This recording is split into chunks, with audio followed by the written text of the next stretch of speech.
मेहनत का पैसा? हाँ, ये मेहनत का पैसा है तेरा या तेरे उस ढोंगी कमीने बाबा की बाप की कमाई है? ए बाबा को कुछ मत बोला, देख दांत तोड़ दूंगा मैं तेरे। तू भूल गया उसका क्या किया था? वो बाबा जो भक्ति के नाम पे दूसरी औरतों की चुम्मा चाटी करता है। देख, मुझे तेरा नहीं पता, पर मुझे बहुत शर्म आती है इस पाप की कमाई खाने में। चल तेरी तो मैं।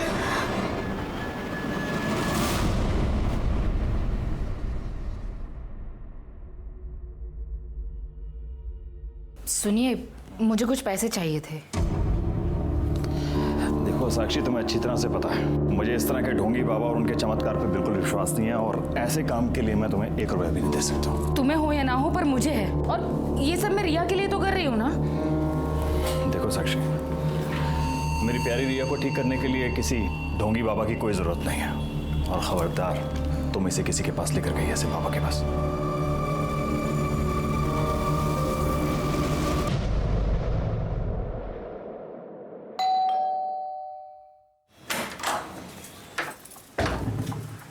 काजल, थोड़ी सी शक्कर मिलेगी? वाटी अनलेस? हाँ, वाटी।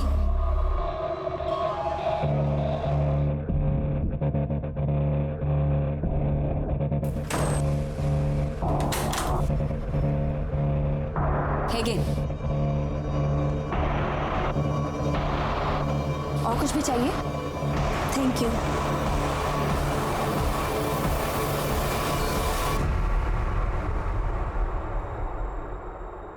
ठीक किया जो तुम इसे मेरे पास उपचार के लिए ले आई।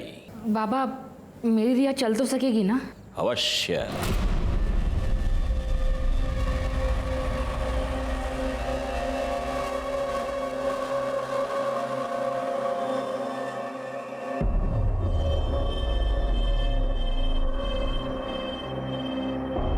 ले, ये तेल है, प्रतिदिन 3 प्रहर इस तेल से तेरी बच्ची के पैरों पर मालिश करना। भगवान की कृपा रही, ये बच्ची चलने तो क्या, दौड़ने लगेगी। सच बाबा? सुना रिया, तू चलने लगेगी?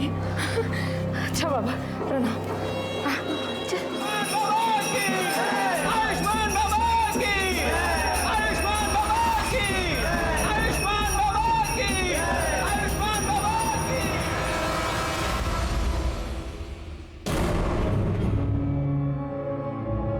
रिया बेटा, बेटा क्या हुआ?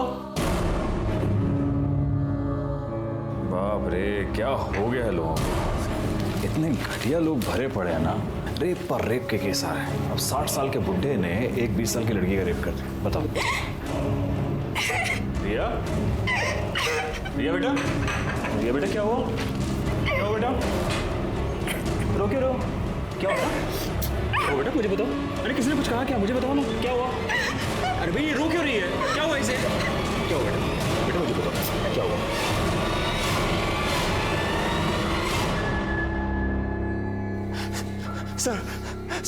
सर देखिए ना सर, मेरी बेटी के साथ क्या हो गया सर? सर मेरी बेटी के साथ सर रेप हो गया है सर। आप प्लीज बैठिए और मुझे शांति से बताइए कि एग्जैक्टली। सर मेरे मना करने के बाद भी ना मेरी बीवी साक्षी सर मेरी बेटी को ना उस ढोंगी बाबा के पास लेके जाती थी सर 6 महीने से। सर मैंने इसे मना भी किया था, लेकिन सर इसने मेरी एक बात नहीं सुनी सर। मैंने इसको बोला भी था सर। अरे एक मिनट, ये सब यहाँ नहीं चलेगा, ये पुलिस स्टेशन है। आप बैठिए प्लीज। मैडम आप बताइए क्या हुआ? सर, रिया के पैर बहुत कमजोर है, सब कुछ करके देखे लेकिन कोई फर्क नहीं पड़ रहा था। तब मैंने बाबा के बारे में सुना, हम रिया को उनके पास लेकर गए।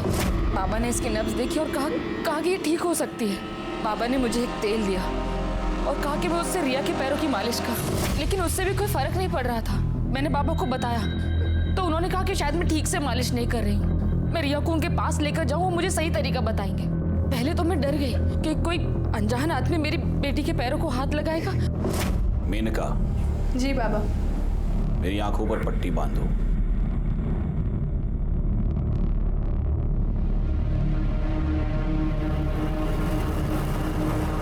उसके बाद मुझे विश्वास हो गया कि बाबा ढोंगी नहीं है। लेकिन फिर 3 महीने पहले बाबा वो आज मेरे पास फीस के लिए पैसे नहीं हैं। अरे रे रे रे रे रे रे रे, पैसे नहीं है तो कोई बात नहीं, अब पैसा ही सब कुछ थोड़ा ना है, क्यों बाबा, है ना? अब पैसा नहीं है तो उसके बदले कुछ और देना पड़ेगा। अलग चीज मतलब उसके बाद मैं तेल लेने के लिए अकेले आश्रम गई। वहां पर उन्होंने मुझे वेटिंग रूम में बैठने को बोला।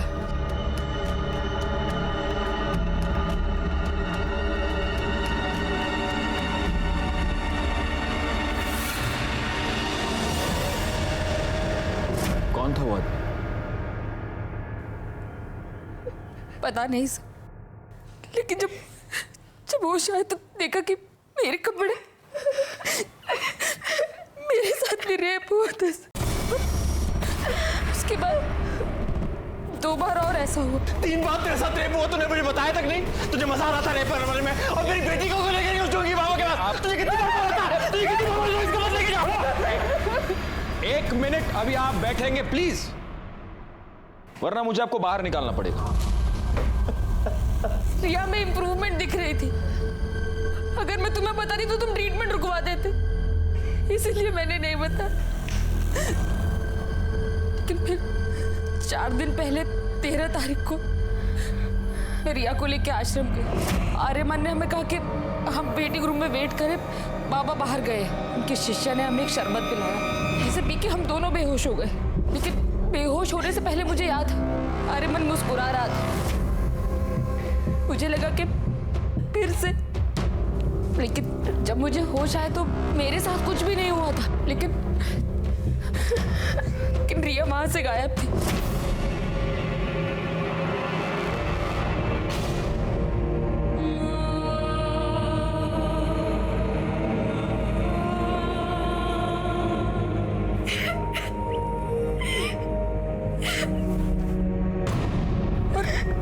रिया मुझे ट्रीटमेंट रूम में मिली।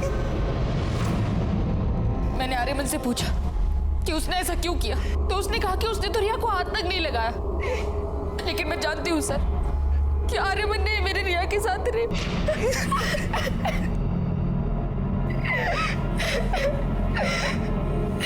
बेटा, क्या तुमने उस आदमी को देखा? वो आर्यमानी था?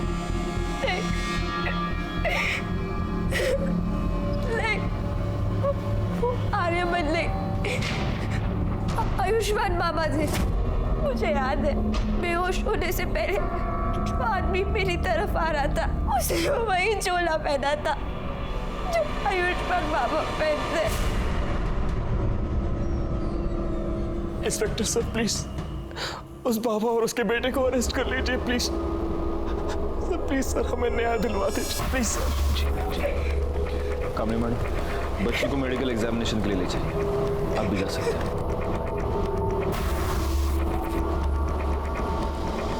रैकॉर्ड, हम चल के इस आयुष्मान बाबा से मिलते हैं।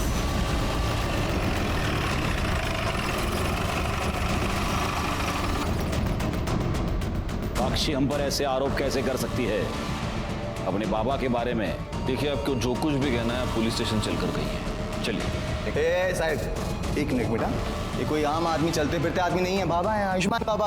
और इनके भक्तों को पता चला ना कि आपने इनको ऐसे उंगली भी लगाई है, दंगे भड़क जाएंगे साहब, बता रहा हूँ। दंगे वंगे बाद में, सबसे पहले तो तेरे को उठा के अंदर डाल दूंगा। चल यार, ना चलिए चलिए, मैं कह रहा हूँ कर रही है। ये सत्य नहीं है। सभी भक्तों को वही शरबत ग्रहण के लिए दिया गया था। उनमें से किसी को कोई समस्या नहीं हुई। आप चाहे तो दूसरे भक्तों से पूछ सकते हैं। बाबा 13 तारीख को आश्रम में थे ही नहीं, वो एक भक्त के यहाँ आमंत्रित थे। मैं स्वयं पूरा दिन उनके साथ ही था। हम लोग शाम को आश्रम एक साथ ही लौटे थे। सर, मैं तो ज़्यादातर अकाउंट केबिन में ही रहता हूँ, तो बाहर क्या चलता है क्या नहीं चलता मेरे को नहीं मालूम। सच है, भगवान भी इंसान को नहीं पहचान सकता। मैंने साक्षी और उसकी बेटी को बहुत सहायता की थी, फिर भी न जाने क्यों उसने मुझ पर ऐसे घृणित आरोप क्यों लगाए। लेकिन आपको क्या लगता है बाबा, मतलब क्यों लगाए होंगे उसने ऐसे घृणित आरोप आप पर? एक ही कारण हो सकता है। अच्छा, मेरे उपचार के पैसे देना नहीं चाहती होगी, अन्यथा मदद जो करता है उसे ऐसे प्रत्युत्तर में ऐसे घृणित आरोप कोई नहीं लगाता। लेकिन उसकी चूक हो गई, वो चूक गई। 13 तारीख को पूरा दिन हम आश्रम में थे ही नहीं। तो इसके असिस्टेंट गणेश ने भी यही कहा कि ये लोग शाम को वापस आए थे। क्योंकि यही सत्य है। हमारा शिष्य गणेश पूरा दिन हमारे साथ था, और जिस भक्त के यहां हम पूरा दिन उपस्थित थे, आप उनसे भी पूछ सकते हैं। दोनों को आशीर्वाद है मेरे। अब हम यहां से प्रस्थान करेंगे। अरे नहीं नहीं नहीं नहीं, प्रस्थान वस्थान आप कुछ नहीं कर सकते अभी। क्या है बाबा, आप रेप अक्यूज्ड हैं, तो अब आप यहीं रहेंगे। बैकवर्ड, बाबा को उनकी कुटिया दिखा दो। अब अगले कुछ दिन तक भजन पूजन कीर्तन कीर्तन वहीं पे ले जाओ। चलिए। देखिए ये गलत है। लड़की के कंप्लेन के बाद आयुष्मान बाबा को पुलिस ने रेप के केस में अरेस्ट कर लिया है। अभी भी तुझे लगता है कि तेरा बाबा ढोंगी नहीं है? काजल चुप बैठ। मैं बाबा को बहुत पहले से जानता हूँ, वो ऐसा कर ही नहीं सकते। और अगर रेप हुआ भी है ना तो बाबा ने नहीं किया है, वो उस कमीने आर्यमान ने किया है, क्योंकि वो आर्यमान एक नंबर का। अच्छा, तो फिर पुलिस ने तेरे बाबा को क्यों पकड़ा? हाँ, संभल के रहे। हाँ, संभल के रहे, कहीं बाबा तुझे भी अरेस्ट ना करवा देते। सर, ये रही रिया की मेडिकल रिपोर्ट। इस रिपोर्ट के मुताबिक रिया की बॉडी पर कोई सीमन नहीं मिला है। ये तो एक्सपेक्टेड ही था। 4 दिन बाद वो लोग कंप्लेंट लिखवाने आए थे। 4 दिन बाद हमें क्या मिले? सर एक बात और, रिया की मेडिकल रिपोर्ट से पता चला है कि उसके साथ सेक्स हुआ है, वो वर्जिन नहीं है। नहीं, लेकिन कमली मैडम, ये बात लेकर हम कोर्ट में नहीं जा सकते। बाबा का वकील पहली हियरिंग में ये साबित कर देगा कि रिया खुद सेक्सुअली एक्टिव थी, और अब उसके माँ बाप बाबा को फंसाने के लिए ये सब चाल चल रहे हैं। नहीं, हमें कोई ऐसा पुख्ता सबूत चाहिए जिससे हम ये साबित कर पाए कि रेप बाबा ने किया है।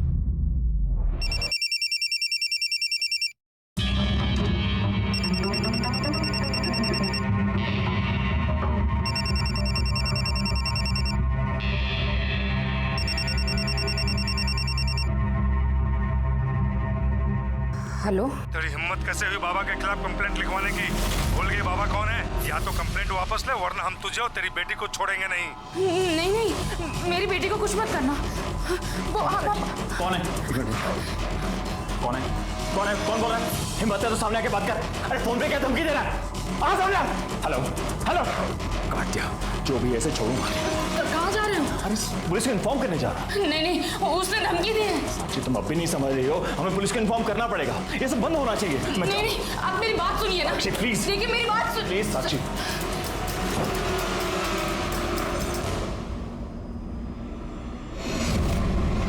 कुत्ते, पहले मेरी बीवी और बेटी के साथ रेप करता है और फिर बाद में धमकी भरे फोन करवाता है। तू सोचता मैं डर जाऊंगा? छोड़ूंगा नहीं तुझे साले। क्या चल रहा है? क्या चल रहा है? क्या कर रहे हैं? सर देखिए ना सर, मेरी बीवी के फोन पर सर किसी प्राइवेट नंबर से धमकी भरे फोन आ रहे हैं सर। कह रहे कंप्लेंट वापस ले लो, नहीं तो आपकी बेटी और बीवी को। सर कुछ कीजिए सर। एक मिनट। बैकवर्ड, ये नंबर नोट कर लो और ये नंबर ट्रेस करो, पता करो ये नंबर किसका है, कहाँ से आया है। आप प्लीज इनके साथ चलिए, प्लीज। हाय, चला कमाल लगा, चला।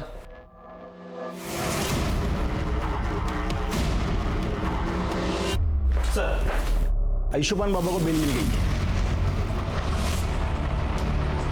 ये तो नहीं था। सिवाय इनकी कंप्लेंट के हमारे पास है ही क्या? फॉर्मेलिटीज पूर्ण कर। सर,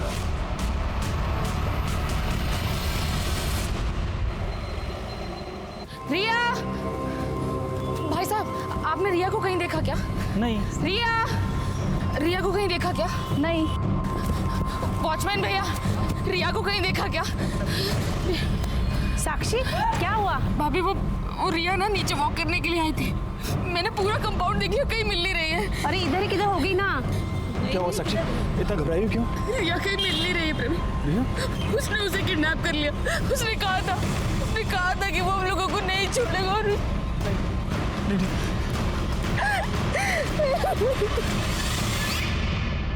हरामखोर, रिया का रेप तूने किया है ना, मुझे सब पता है। क्या रे बड़ाऊ, मैं किया है, क्या लगा के रखा है? लड़की ने देखा तेरे को, स्टेटमेंट में नाम तेरा, तो मैं कैसे किया है? हा? और वैसे भी वो जो तू आशीर्वाद के नाम पे वो जो चोला डाल के जो चुम्मा चाटी करता है, तो ठगी कौन? तू। तो रेपिस्ट कौन? मैं नहीं, समझा?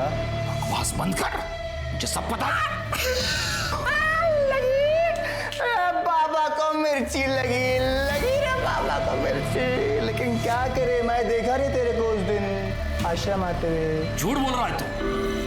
उस दिन मैं आश्रम में था ही नहीं, मैं तो शाम को लौटा था। ये जो तेरी झूठ की खिचड़ी है ना, ये तो येड़ा गणेश है ना, उसके साथ मिलकर पुलिस से गया, मेरे को नहीं। मैं देखा तेरे को उस दिन शाम को वापस आते हुए भी, और रिया के साथ कमरे में करते हुए भी। हाँ, तो मेरे साथ ना शानपंती नहीं। चल जा जा जा। बाबा बाबा, वो साक्षी ठाकुर आई है, बहुत शोर मचा रही है और तमाशा भी कर रही है। जल्दी चलिए।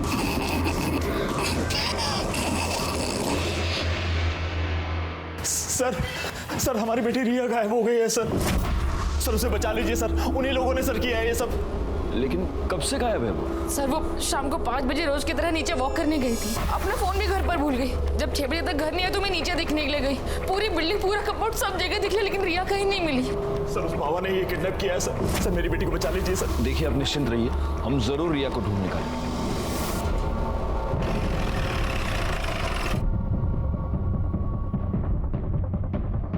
सर, बॉडी को सबसे पहले इन औरतों ने देखा। ये सुबह यहाँ कपड़े धोने आई थी तो इन्होंने बॉडी को देखा।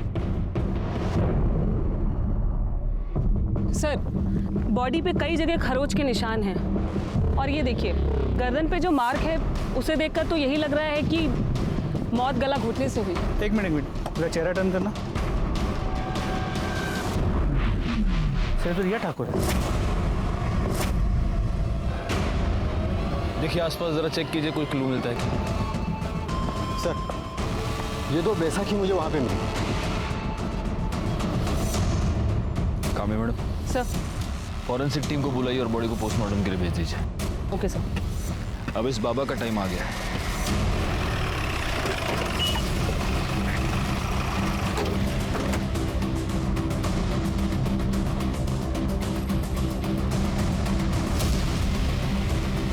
या तो ताला लगा हुआ। सुनिए, ये इस आश्रम को ताला क्यों लगा हुआ है? पता नहीं साहब, हम तो जब सुबह दुकान पे आए तो देखा कि ताला लगा है। बैकवर्ड, एक काम करो, ये बाबा, उसका बेटा, इस आश्रम के लैंडलाइन नंबर्स सब फोन टैप करो और ये पता करो कि इस बाबा की और कहाँ प्रॉपर्टी, और जरा इस बाबा के भी डिटेल्स निकालो। ये ओरिजिनली कौन है, कहाँ से आया है, और ये सारी डिटेल्स मुझे जल्द से जल्द चाहिए। सर, पुलिस ने लड़के की पहचान रिया ठाकुर के नाम से की है। ये वही रिया ठाकुर है जिसने आयुष्मान बाबा पर बलात्कार का इल्जाम लगाया था। याद है ना तुम्हें? इसी बाबा ने तुम्हारे सामने मुझे किस किया था। तब तुम ऐसे ही बस मुंह खोलकर उसे देख रहे थे। तुम्हारी इन्हीं हरकतों से ना उसे बढ़ावा मिला और आज देखो, उसने एक छोटी सी बच्ची को मार के फेंक दिया। पर तुम आज भी ना बस ऐसे ही खड़े रहना, कुछ मत करना और जा लगते रहना कि तुम्हारा बाबा इनोसेंट है ना? सर, कल रात को जब ड्यूटी खत्म होने के बाद आप घर चले गए तो एक आदमी ने कॉल किया था। वो कह रहा था कि रिया मर्डर केस के बारे में कुछ जानता है और आपको बताना चाहता है। मैंने उससे कहा कि आप घर चले गए तो उसने कहा कि मैं दोबारा कॉल करूंगा। उसने फ़ोन कट कर दिया और अभी तक उसको कॉल नहीं है। मैं सुबह से ट्राई कर रहा हूँ उसको कॉल करने की, लेकिन मोबाइल स्विच ऑफ आ रहा है। जोशी, पता करो ये नंबर किसका है, हो सकता है इससे हमें कोई इंपॉर्टेंट लीड मिले। Yes sir. सर, रिया ठाकुर की पोस्टमार्टम रिपोर्ट के मुताबिक पहले उसके साथ रेप हुआ था, फिर 18 तारीख की शाम 7 और 8 बजे के बीच उसका गला घोट के उसे मार दिया गया। बॉडी पर सीमेन या कोई ऐसी चीज मिली जिससे मर्डरर को आइडेंटिफाई कर पाए? नहीं सर, बॉडी की फोरेंसिक रिपोर्ट 2 दिन बाद आएगी। 2 दिन? ठीक है, तब तक वेट करते, हो सकता है उससे कोई क्लू मिले। सर, आयुष्मान ट्रस्ट के नाम से आयुष्मान बाबा की 4 प्रॉपर्टीज है, बोरीवली, दहिसर, वसई और विरार में। लेकिन चारों प्रॉपर्टीज में कोई रहता नहीं है, वहाँ पे ताला लगा हुआ है। गैकोड, एक काम करो, इन चारों जगहों पर सिविल में अपने आदमी रख दो 24 घंटे। पता नहीं क्यों मुझे ऐसा लगता है कि बहुत जल्द यहाँ पर कोई रहने आएगा। सर, हमने आयुष्मान बाबा की डिटेल्स निकाली तो पता चला कि ओरिजिनली वो विरार का रहने वाला है और कुछ साल पहले किसी रामनारायण तिवारी नाम के वैद्य को असिस्ट कर रहा था, उसका कंपाउंडर था। गैकोड, एक काम करो, इस रामनारायण तिवारी वैद्य से पूछताछ करो और इस बाबा के बारे में जितनी डिटेल्स हो सके उतनी डिटेल्स निकालो। सर, वो हमारे पास 3 साल काम किया था, हमने उसको सब सिखा दिया था। मालिश करना, हड्डी बिठाना और आयुर्वेद तरीके से उपचार करना, दवाई बनाना भी।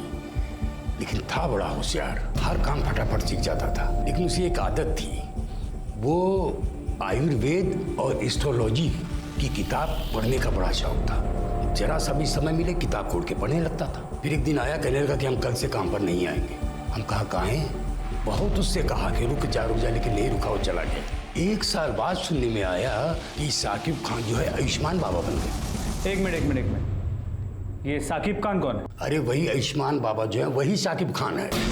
मुस्लिम से हिंदू नाम बदल के बाबा बना। और ये आर्यमन उसका बेटा इमरान। हाँ, जब उसकी जोरू मरी तो इमरान 2 साल का रहा होगा।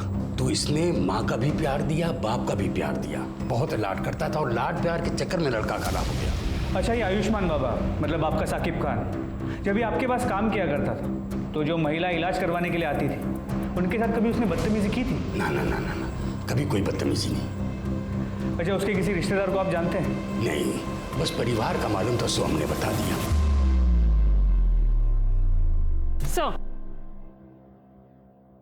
साक्षी ठाकुर को जिस प्राइवेट नंबर से थर्ड कॉल आ रहे हैं वो पिछले 24 घंटे में अलग अलग लोकेशन पर ऑन ऑफ हो रहा है। आपने ट्राई करके देखा? हाँ सर, हमने कई बार ट्राई किया पर हर बार ऑफ बता रहा है। और सर एक बात और, ये नंबर सूरज यादव के नाम पर रजिस्टर्ड है। हमने उसके घर का भी पता किया पर वो एड्रेस भी फेक निकला। आप लगातार ये नंबर ट्राई करते रहिए और उसकी लोकेशन ट्रेस कीजिए। सर, कल रात को जिस नंबर से कॉल आया था वो मोबाइल नंबर किसी निखिल परांजपे के नाम पे रजिस्टर्ड है। निखिल परांजपे? Yes sir. निखिल परांजपे तो आयुष्मान बाबा का अकाउंटेंट है, यानी कि वो हमें कोई इन्फॉर्मेशन देना चाहता है। हम यहाँ बैठे बैठे उसके फोन का वेट नहीं कर सकते। कामड़ी मैडम, एक काम कीजिए, आप फौरन जाके निखिल परांजपे के बारे में पता कीजिए। Yes sir.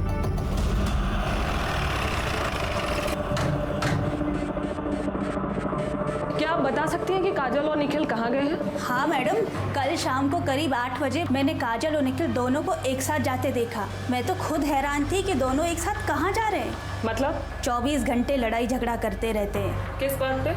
अब ये तो नहीं पता मैडम।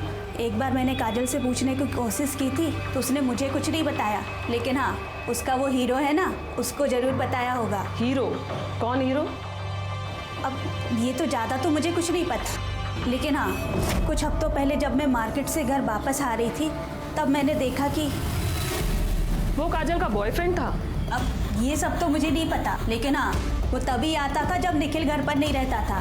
कुछ दिनों पहले मैं काजल के घर शक्कर लेने आई थी, तब मैंने उसे बैठा देखा था। पहचान सकती हो कौन है वो? स्केच बनवा सकती हो? वो तो मैं नहीं बता सकती क्योंकि मैंने उसे सिर्फ 2 बार देखा है और वो भी पीछे से। निखिल और काजल का फ़ोन नंबर और फोटो तो होगा ही आपके पास? जी।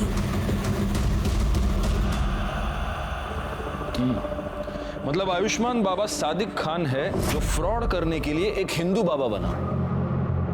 बैकवर्ड, मैंने तुम्हें उसके प्रॉपर्टीज पर नजर रखने के लिए कहा था, उससे कुछ पता चला? नहीं सर, अब तक तो वहाँ कोई भी नहीं आया। पर आसपास के लोगों से पूछताछ की तो समझा कि उन प्रॉपर्टीज में हमेशा ताला होता है। वहाँ किसी को आते जाते देखा नहीं है। उसके बैंक अकाउंट चेक किए? उसे पैसे की जरूरत तो पड़ती होगी। वहाँ से भी कोई लीड नहीं मिल पाया। जब से ये बाबा गायब हुआ है अकाउंट्स में ना कोई पैसे डिपॉजिट हुए हैं ना ही विड्रॉ। बड़ी अजीब बात है, एक फ्रॉड बाबा गायब होता है, उसके साथ उसका अकाउंटेंट गायब होता है और साथ में अकाउंटेंट की बीवी भी गायब होती है। अच्छा, अभी कामड़ी मैडम ये बता रही है कि बीवी का किसी के साथ अफेयर चल रहा था। हो सकता है इन दोनों के बीच में बहुत झगड़े थे इसीलिए उसका अफेयर चल रहा था, या फिर उसका अफेयर चल रहा था इसलिए झगड़े थे। कोई और रीजन लगता है? सर मुझे तो लगता है झगड़े का रीजन उसकी बीवी का अफेयर ही हो सकता है। लेकिन अगर ऐसा है तो कल शाम को दोनों एक साथ कहाँ पर गए थे? कहीं ऐसा तो नहीं कि मर्डरर को पता चल चुका था कि निखिल पुलिस को कोई इन्फॉर्मेशन देने वाला है, इसलिए इन दोनों मियाँ बीवी को साथ में कहीं पर बुला लिया? सर मुझे लगता है कि ये निखिल काजल और उसके बॉयफ्रेंड को कन्फ्रंट करना चाहता था, इसलिए उन्हें साथ लेकर गया।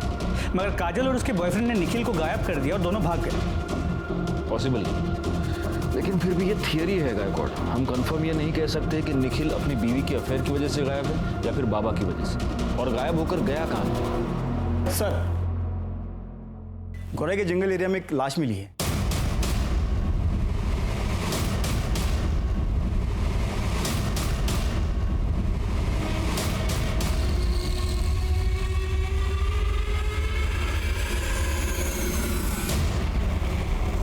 सर, ये बॉडी तो काजल परांजपे की है।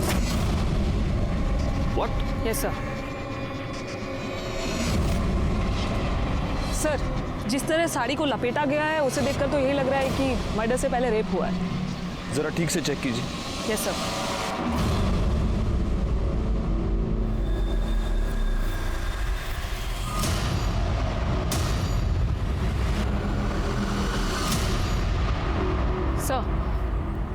सर ये एक नहीं 2 बॉडीज हैं। क्या? मेरा मतलब है सर एक बॉडी में 2 डेड बॉडी। क्या बात कर रही हैं आप कामनी मैडम?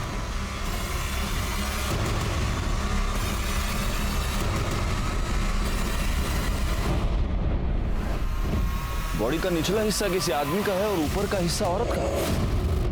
या तो ये निखिल हो सकता है या फिर काजल का बॉयफ्रेंड। ये हो सकता है कि निखिल ने काजल को और उसके बॉयफ्रेंड का मर्डर करके उन दोनों की लाश को ऐसे इस तरह से सिल दिया होगा। पर सर बॉडी को कोई इस तरह स्टिच क्यों करेगा? पता हो कि तुम दोनों का अफेयर था, तुम दोनों एक साथ आना चाहते थे, लो मैंने तुमको मार के एक कर दी। निखिल तो साइको लग रहा है। बिल्कुल है, लेकिन ये सब तब तक एक थियरी है जब तक हमें ये पता नहीं चलता कि ये बॉडी का निचला हिस्सा आखिर किसका है। कामनी मैडम सर, बॉडी को पोस्टमार्टम के लिए भेजने का इंतजाम कीजिए और फॉरेंसिक टीम को बुला लीजिए। Yes sir. पता कैसे चलेगा कि ये बॉडी का निचला हिस्सा किसका है? सर एक आइडिया है, काजल के नेबर्स ने कहा था कि उन्हें यहाँ 1 साल हो गया है। हो सकता है इस बीच वो कभी बीमार पड़े और कभी अपना ब्लड टेस्ट किया, तो आसपास के लैब से कुछ इन्फॉर्मेशन मिल सकती है। मतलब ब्लड ग्रुप से? जी सर। Good idea. एक काम करो, उनके घर के आसपास जितने भी पैथोलॉजी लैब्स हैं वहाँ पर पता करो इमीडिएटली। सर पैथोलॉजी लैब से मिली रिपोर्ट और पोस्टमार्टम रिपोर्ट में जो ब्लड ग्रुप आया है उससे ये साफ होता है कि लोअर बॉडी निखिल परंज पे की है। नहीं, लेकिन अगर निखिल परंज पे और काजल के बॉयफ्रेंड का ब्लड ग्रुप सेम हुआ तो? सर ये तो मैंने नहीं सोचा था। पोस्टमार्टम रिपोर्ट के मुताबिक काजल का मर्डर 19 मई को रात 9 से 10 के बीच हुआ है और मृणाल ने हमें बताया कि उसने उन दोनों को 8 बजे घर से निकलते हुए देखा। मतलब निखिल ने यहाँ फोन करने के तुरंत बाद।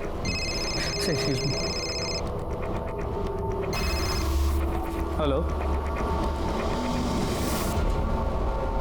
ठीक है सर। गोरे के डंपिंग ग्राउंड के पास 2 आधी कटी हुई डेड बॉडीज मिली।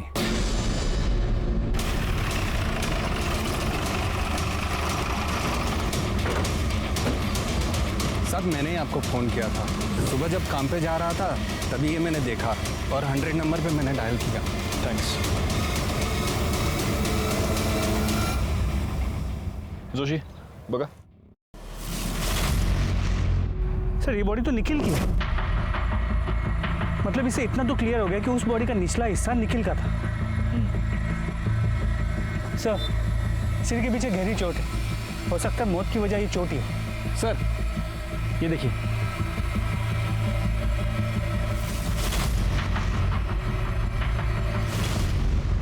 गायकवाड़ अपनी फॉरेंसिक टीम को बुलाओ और उनसे कहना कि इस बार मुझे रिपोर्ट जल्द से जल्द चाहिए। सर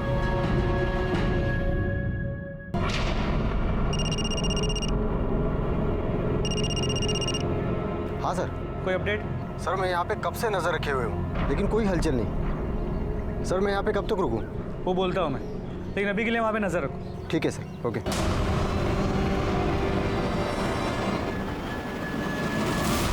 हे शिंदे ना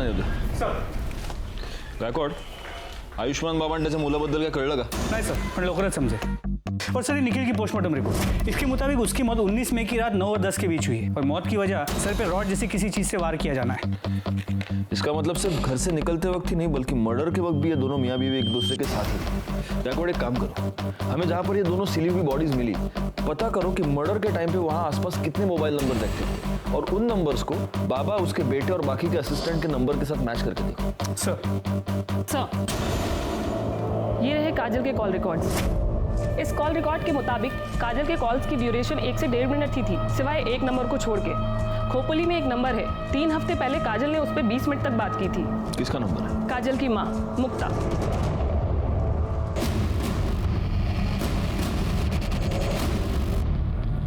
बड़ी अभागन थी मेरी काजल, तिच्या नशिबात सुखच नव्हतं। हम जब पालघर के पास नांदोर गांव में रहते थे तब काजल दूसरे बिरादरी के लड़के के साथ भाग गई। पूरे गांव ने हमें बेदखल कर दिया। हम लोग दर दर भटकने लगे, कभी यहाँ गावात कभी त्या गावात।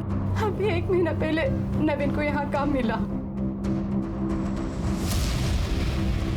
3 हफ्ते पहले आपकी काजल से बात हुई थी? हो सर, 1 महीने पहले की बात है सर। मेरी जानने वाली को मुंबई में काजल बाजार में टकरा गई। उसने मुझे फ़ोन किया, काजल ठीक है, और उसने काजल का नंबर दिया। मैंने सोचा मैं उससे बात नहीं करूंगी, काय करूं, माँ हूं ना। मैंने उसे फ़ोन किया, बड़ी खुश लग रही थी वो फ़ोन पर। उसने कहा कि वो मुझसे मिलने आने वाली है, पर नहीं, वो नहीं आई। उस निखिल के घर वालों ने ही मारा है साहब मेरी ताई को। साहब हमारी ताई उसे कभी पसंद नहीं थी, हम लोग अलग बिरादरी के हैं ना, इसीलिए। वैसे 19 तारीख को तुम कहाँ थे? मैं काम पे था साहब, विट्ठल और मैं साथ में ही काम पे जाते। विट्ठल कौन? हमारा पड़ोसी, इधर बाजूला रहा। निखिल की फैमिली का नांदौर का एड्रेस है आपके पास? ठीक है सर, विट्ठल ने कंफर्म किया है 19 मई को नवीन उसके साथ सुबह से शाम तक गोडाउन में ही था। एक काम करते, निखिल के घर चलकर पता करते कि इस नवीन की बात में कितनी सच्चाई है। मैंने कितनी बार निखिल को समझाया था कि काजल तेरे लिए ठीक नहीं है, फिर भी उसने मेरी एक बात नहीं मानी। इसलिए तुमने उन दोनों का पता लगाया, उनका मर्डर किया और अपना बदला पूरा किया। क्या बात कर रहे हो साहब? मैंने खुद उन दोनों की शादी करवाई थी। बिरादरी में रहने के लिए नाटक किया था कि वो दोनों गांव से भाग गए। दरअसल मुझे पहले से ही पता था कि वो दोनों मुंबई में कहाँ रहते हैं, क्योंकि वो घर मैंने ही भाड़े पे लेके दिया था उन्हें। हर दूसरे दिन मेरी निखिल से बात होती थी। फिर मैं अपने बेटे और बहू को क्यों मारूंगा? फिर एक बार हम डेड एंड पर आकर पहुंच चुके थे। हालांकि फॉरेंसिक रिपोर्ट से यह पता चला था कि रिया के नाखून में किसी के स्किन फ्रैगमेंट्स पाए गए थे, लेकिन वो स्किन फ्रैगमेंट्स किसके थे ये पता लगाने का कोई भी तरीका हमारे पास नहीं था। दूसरी तरफ हमारी ये थियरी थी कि काजल और निखिल का मर्डर या तो काजल के लवर ने किया है या आयुष्मान बाबा ने। काजल और निखिल के मर्डर स्पॉट पर एक्टिव नंबर्स का हम इंतजार कर रहे थे, और हमें इंतजार था सूरज यादव का भी, जिसे ट्रेस करना काफी मुश्किल हो रहा था क्योंकि उसका मोबाइल नंबर लगातार ऑन ऑफ हो रहा है। ऐसे में आयुष्मान बाबा के प्रॉपर्टीज पर नजर रखने का हमारा प्लान कामयाब हो गया जब हमें यह पता चला कि उसकी वसई की प्रॉपर्टी पर कोई आया है।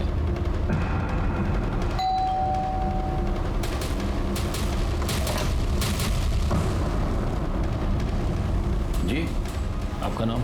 माजिद खान। सादिक खान को जानते हैं? हाँ, वो हमारे फूफी के लड़के हैं, हमारे बड़े भाईजान हैं। बड़े ताज्जुब की बात है माजिद साहब, आपकी आवाज़ आपके फूफी के लड़के से बहुत मिलती जुलती है। देखिए, आप हमें खामखा परेशान कर रहे हैं। हमारे बड़े भाईजान का उन्होंने जो किया है उससे हमारा कोई वास्ता नहीं है। गायकवाड़,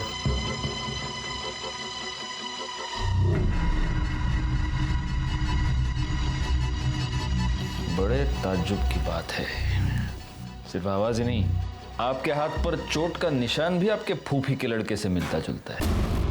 सुनिए, मेरी बात सुनिए। आयुष्मान बाबा, अब तेरे आशीर्वाद देने के दिन खत्म हो गए, अब हम तुझे आशीर्वाद देंगे। सर, मुसलमान होके मैं आयुर्वेद या ज्योतिष का धंधा नहीं कर सकता, इसलिए फिर सादिक खान से मैं आयुष्मान बाबा बन गया। सर, मुझे बहुत जल्दी फेमस होना था, बहुत जल्दी बहुत सारे पैसे कमाने थे, इसीलिए वो लिप किस वाला आइडिया लगाया। साक्षी और रिया के अलावा और कितनी औरतों का रेप किया है? नहीं सर, मैंने किसी का रेप नहीं किया है सर। ना मैंने ना मेरे बेटे ने सर किसी का बेजा फायदा नहीं उठाया है। मानता हूँ सर कि वो बदजबान है, थोड़ा सा बेकाबू हो गया है, लेकिन सर वो ऐसा कुछ करेगा, किसी को इस तरह नुकसान पहुंचाएगा, ये मैं नहीं मानता। वो बेकाबू हो गया या तूने होने दिया? सर, शुरू में मैंने उसे काबू में करने की कोशिश की, लेकिन इसको मशवरा देना सिखाऊं कैसे? आज के बाद अगर मेरे को मशवरा दिया ना जबरन, तो साले पूरी दुनिया को बता देगा मैं कि तू कोई बाबा नहीं है रे, तू मुसलमान है क्या? हाँ, चल बच्चे से लेके। अरे ऐश करने की, अरे चल जा खड़ा हो। लाता। अच्छा ये बता, निखिल के साथ तूने क्या किया? निखिल के साथ? सर, उसके साथ मैं क्यों कुछ करूंगा? क्योंकि तुझे ये पता चल चुका था कि रिया मर्डर केस में निखिल हमें कोई इन्फॉर्मेशन देने वाला था। नहीं सर, मुझे इसके बारे में कुछ नहीं पता है, बल्कि मैं तो उसे नौकरी पर भी नहीं रखने वाला था जिस दिन से मैंने काजल के बारे में सुना है। मतलब सर, वो काजल को भगाकर शादी करके मेरे पास आया था मुंबई। काजल को मेरे पास इसलिए लाया था कि ताकि मैं उसको आशीर्वाद दूं, और फिर मेरे पास नौकरी मांगने लगा, और उस वक्त मेरे पास एक अकाउंटेंट की जॉब खाली थी, तो मैंने कहा था उसे कि मैं उसे नौकरी दूंगा। तो ठीक है, कल से तुम यहां नौकरी पे आ जाना।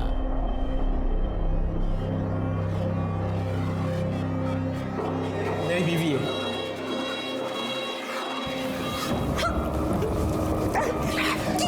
आर्यमन, ये क्या बदतमीजी है?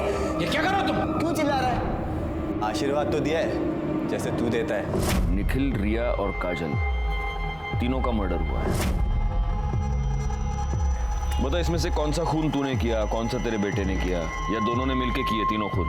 नहीं सर, हमने किसी का खून नहीं किया, सच कह रहा हूँ सर। अगर मर्डर नहीं किया तो भाग क्यों गया था? रिया के बारे में सुन के डर गए थे हम लोग। बेटा कहाँ है तेरा? कहाँ छुपा के रखा है उसको? जिस दिन से आश्रम से भागा उस दिन से वो गायब है सर। बैकवर्ड, इसका डीएनए टेस्टिंग कराओ। रिया के नाखून में जो स्किन का फ्रैगमेंट पहले उससे मैच करके देखो। आयुष्मान बाबा आखिर तक यही कहता रहा कि वो निर्दोष है, और हमारे पास भी उसके खिलाफ कोई भी पुख्ता सबूत नहीं था। हम उसके डीएनए टेस्ट के रिजल्ट का इंतजार कर रहे थे। आर्यमान अभी तक गायब था। ऐसे में हमारे पास उन फोन नंबर्स की लिस्ट आई जो 19 मई को रात 9 से 10 के बीच निखिल और काजल के मर्डर स्पॉट पे एक्टिव थे। वो 3 नंबर्स थे, और उन 3 नंबर्स में से एक नंबर के बारे में हमें पहले से ही पता था।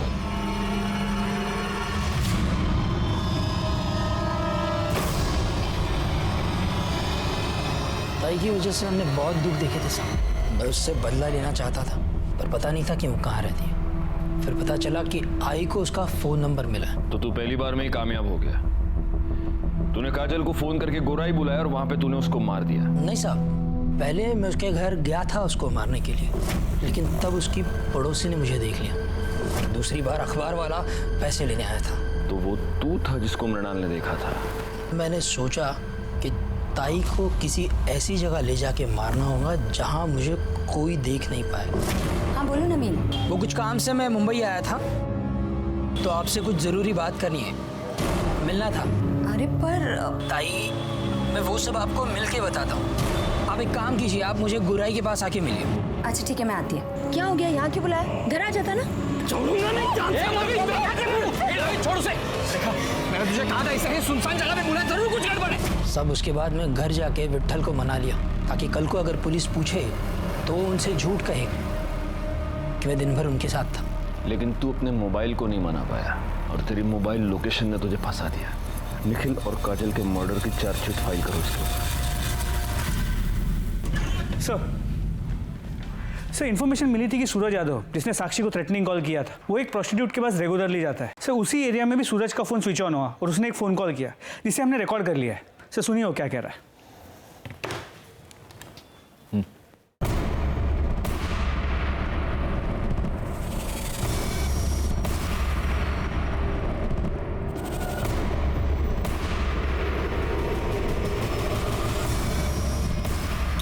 एक मिनट जाको, इसका नाम सूरज यादव है ना?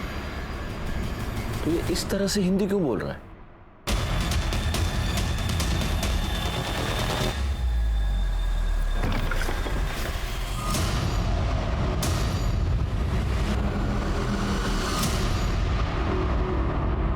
क्या बुलाऊं तुझे? आर्यमान, इमरान या फिर सूरज यादव?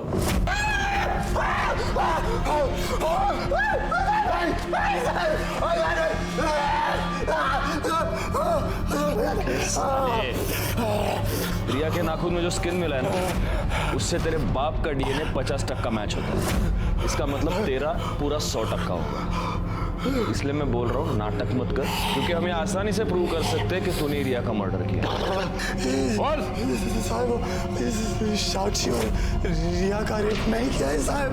अब्बू का चोला अपने ऊपर डाल लिया था कि कहीं बीच में थोड़ा बहुत भी होश आए तो लगे कि अब्बू ने गलत काम किया है। मर्डर क्यों किया रिया का? मैं बस कंप्लेंट वापस करवाना चाहता था साहब, पर वो रिया का बाप है ना, फोन पे बहुत अकड़ रहा था साहब, बहुत उल्टा सीधा बोला मेरे को, दिमाग पूरा चलना आ गया था मेरा। बस मैंने सोच लिया था साहब कि इस साले को सबक सिखा के रहेगा मैं। तो मेरे को पता था कि रिया रोज शाम को ना कंपाउंड में वॉक करने को आती, और साहब उसके बाद उसकी बॉडी रात को मैं ठिकाने लगा दिया। पर ये सब बूढ़ा हुआ ना वो मेरा अब्बू, उसने मेरे को सब करते हुए देख लिया था साहब। बहुत घबरा गया था साहब, वो बहुत डर गया था। जबरदस्ती मेरे को छुपाया साहब। साक्षी और रिया पर रेप करने के जुर्म में और रिया के मर्डर के जुर्म में तुमको अरेस्ट करता हूँ। चार्जशीट फाइल करो। फॉरेंसिक रिपोर्ट से यह साबित हो गया कि वो स्किन आर्यमान की थी। निखिल काजल मर्डर केस और रिया मर्डर केस फाइनली सॉल्व हो गए। नवीन, जिसने अपनी बहन को एक भयानक, एक दर्दनाक मौत दी, उसका पूरा प्लान उसकी फोन की वजह से फेल हो गया। रिया, जो कि शारीरिक रूप से कमजोर थी, अपने माँ के अंधविश्वास और अंधभक्ति की भेंट चढ़ गई। इसी के साथ मैं सीनियर इंस्पेक्टर राजेश यादव आपसे विदा लेता हूँ।